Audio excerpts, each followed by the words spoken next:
some kind of threat. The vice principal came over and crossed his arms. Sir, if you don't have legitimate business here, I'm going to have to ask you to leave. We have procedures for a reason. I kept insisting I wanted to make a donation, but they clearly thought I was either lying or completely delusional. Look, we appreciate the thought, the vice principal said condescendingly, but if you want to help the school, maybe try volunteering at the food bank instead. The security guard was now standing uncomfortably close to me, clearly ready to escort me out if needed. Other teachers were shaking their heads and muttering under their breath about these people thinking they could just walk into schools. Another teacher whispered loudly enough for me to hear, probably looking for something to steal. These types always have sob stories. The principal finally emerged from her office, took one look at me, and sighed dramatically. What seems to be the problem here? She asked, clearly annoyed. This gentleman claims he wants to make a donation, the vice principal said, making air quotes around gentleman. The principal rolled her eyes. Sir, we don't accept cash donations from random individuals. There are proper channels for these things. I was about 2 seconds away from losing my temper completely when I heard a familiar voice behind me. Wait, Marcus, is that really you? It was Mr. Whitaker, my old computer science teacher. His face completely lit up as he recognized me. This man had believed in me when nobody else did, staying after school to help me learn programming when I was failing every other class. Everyone, this is Marcus. He graduated 10 years ago, and he just sold his company for $5 million.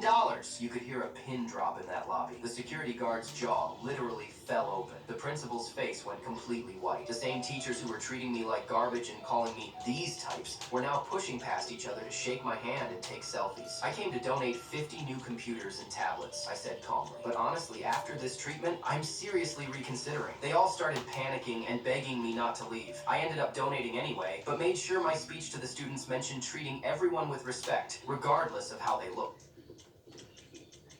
Who goes to donate something to like a homeless bitch? Sounds like next week. I'm thinking about surprising my best. Sounds like a made up story. Yeah, they're always made up. Well. Yeah, no, I can definitely get behind that, bro. I mean, I think having a strong hairline is one of the most important things about having a buzz cut.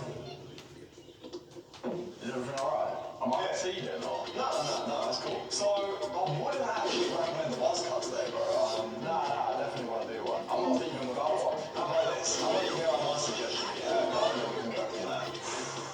Well, go on then, what is it? So, what I recommend for you is a massive low-taper fade. We can texture the top and sides. Leave the fringe fairly long just to hide your forehead. What is it? Is it big? I'd recommend covering it. Now, this haircut is already £80. What are the chances of leaving a little tip? You know what, you're doing me a favour. Let's make it £100. Why not? Perfect. Time to give it a smash. I'm not Ari's boyfriend.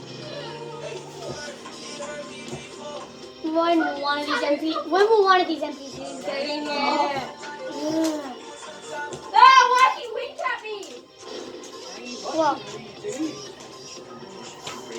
What? You're not recording, are you? Huh? You're not recording, are you? No. Better not be.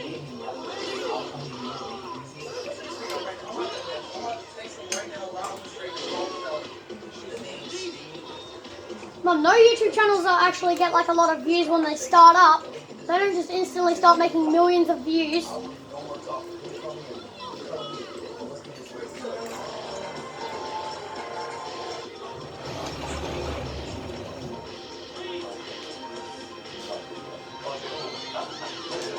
Finally, I kidnapped someone.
ponies? They're nice.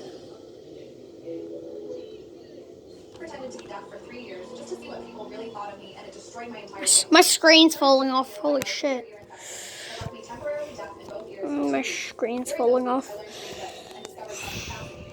People say horrific things when they think you can't hear them. My hearing came back, but I didn't tell anyone.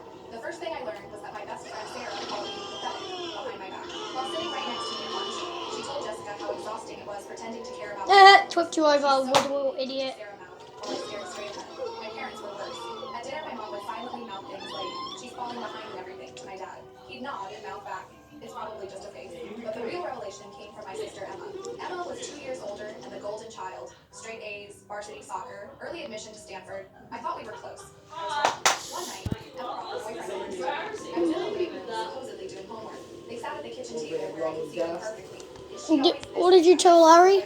Nothing important that you need to be recording. Were you telling her? Were you telling her not to go live on, not to do TikTok stuff? Like show her face. It makes my life easier. They expect nothing from her, everything from me. I kept my face neutral, but inside I was playing hide and seek. For 3 years, I documented everything.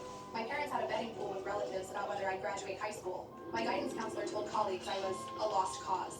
Even my grandmother told my mom she was embarrassed to introduce me to her bridge club. The breaking point came at Emma's graduation party. The whole extended family was there, celebrating her acceptance to medical school. I sat in the corner playing the part of the disabled sister.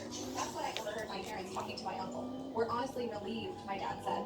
"At least one of our kids turned out normal. We can focus our college fund entirely on Emma's medical school now." My mom nodded. "The deaf one will probably qualify for disability benefits